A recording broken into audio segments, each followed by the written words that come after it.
Gordon, what do you make of these discussions going on in Washington, D.C. between U.S. and Canadian side?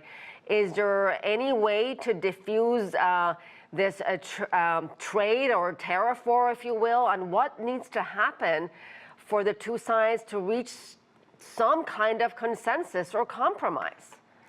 Well, thank you, Asieh. I'm actually rather pessimistic that the visit by Premier Ford of Ontario, accompanied by two Canadian cabinet ministers, federal cabinet ministers, meeting with senior U.S. officials will achieve that much.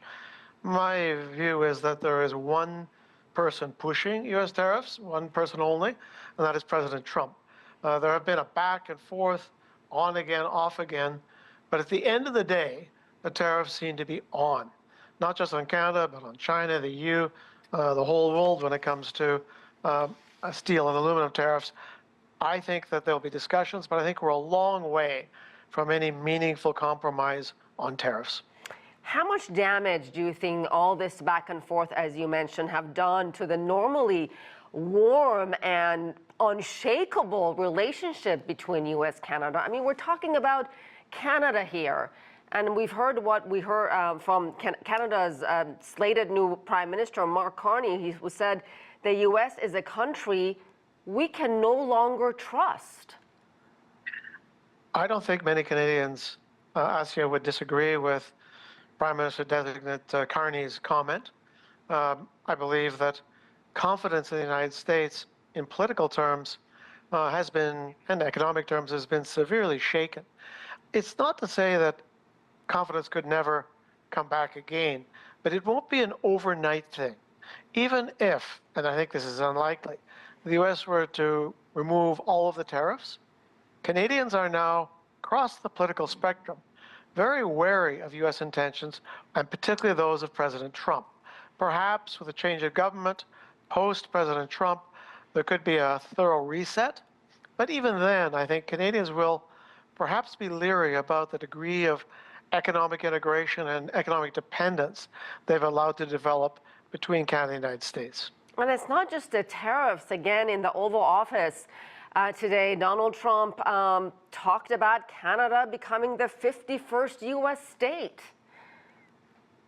This is the sort of thing, basically a disrespect for Canada, disrespect for our sovereignty, that grates on Canadians, be they prime ministers or the man and woman in the street.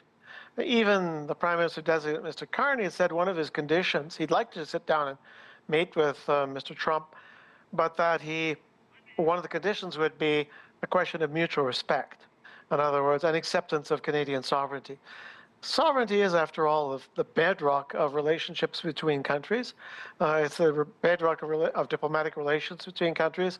And once that respect for sovereignty is being challenged by the most senior political figure in another country, that makes everything difficult.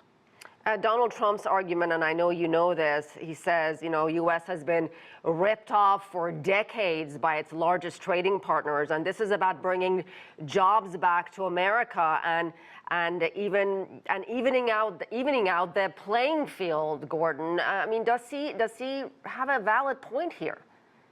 Well, much of my life has been spent negotiating tariff discussions, usually not that interesting, between Canada, the U.S., Canada, and China, Canada, and other countries. But here's the irony. When President Trump in his first term became unhappy with the then North American Free Trade Agreement, he insisted on renegotiating a new agreement. And he did. It was signed by the Canadian Prime Minister, Mexican President, U.S. President, and he held it up and said, this is the best trade agreement ever negotiated. He tends to forget that the current trade arrangements, which were a compromise of all three parties, were directly approved, negotiated by him, and approved by him.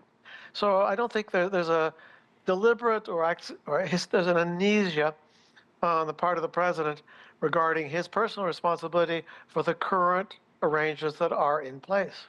Yeah, I think you make a very important point there. Gordon Houlden, thank you very much.